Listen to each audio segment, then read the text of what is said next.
आमर एठी काटी खाती नहीं बांटी खाती आम गृहस्थ जीवन में काटी खाइबा अभ्यास नहीं बांटी खाइबा अभ्यास अच्छे बुंदिया मिठाई नहीं बंधु आसे कौन ना गोटे बुंदिया मिठाई को भांगीदे 100 लोक हम गोटे गोटे बुंदिया बांटी हम आम संस्कृति नाला केक काटी खाइबा किए शिखेला मुझे कहीपरि ना आम पिला जन्मदिन में केक काटिबा किए शिखेला मुझे जानी नहीं इंग्रेज मान पिठा आसे ना से बाप मले भी केक पुओ जन्म हेले केक मार श्राद्ध केक से जानी ना आम माँ 1000 प्रकार पिठा जानती आम संस्कृति बांटी खाइबा आम संस्कृति दीप लिभेवा नथिला आम संस्कृति आलोक जलैबार थिला तमसो मा ज्योतिर्गमय आम संस्कृति कहे ना अंधकार लोप करवा आम संस्कृति कहे दीप जलैबा मोर 16 वर्ष 16टा दीप जलैबी मोर 15 वर्ष मो पुअर 15टा दीप जलैबी तमसो मा ज्योतिर्गमय प्रार्थना करी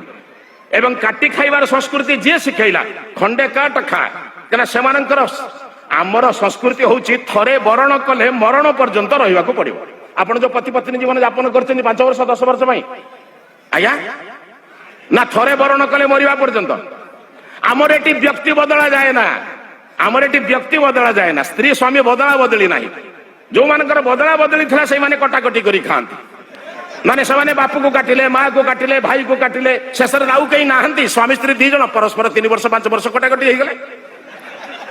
जड़े 5 वर्ष बाहिक आउ जन को बाहला आउ जन बाहिक आउ जन बाहला आम संस्कृति तो थरे वरण कले मरण पर्यंत रहिबा काटिबा कोठी एठी व्यक्ति बदला जाए ना मति बदला जाए एई लोक सांगर जीवन सारा केमिति चली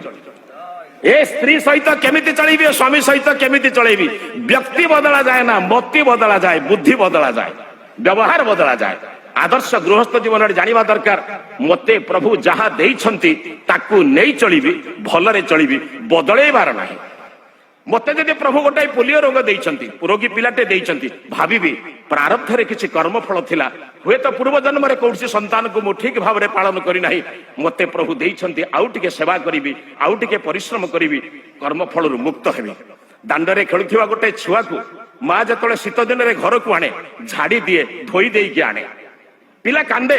किंतु पिला कांदिले भी माँ जाने जदि परिष्कार न करी ताहले पिला को जो चर्म रोग हम राति से शोब ना कि मते शुआई दबनी ठीक सेमती प्रभु तमेव माता च पिता तमेव कहूँ ना वेदर मंत्र कहूँ तंगहीन पिता वसु माता शतक्रत बभूवित अधाते सुम्नमी वही हे प्रभु तमे जदि मते माँ भाव बापा भाव यही दायित्व देच मुझे निर्वाह करी।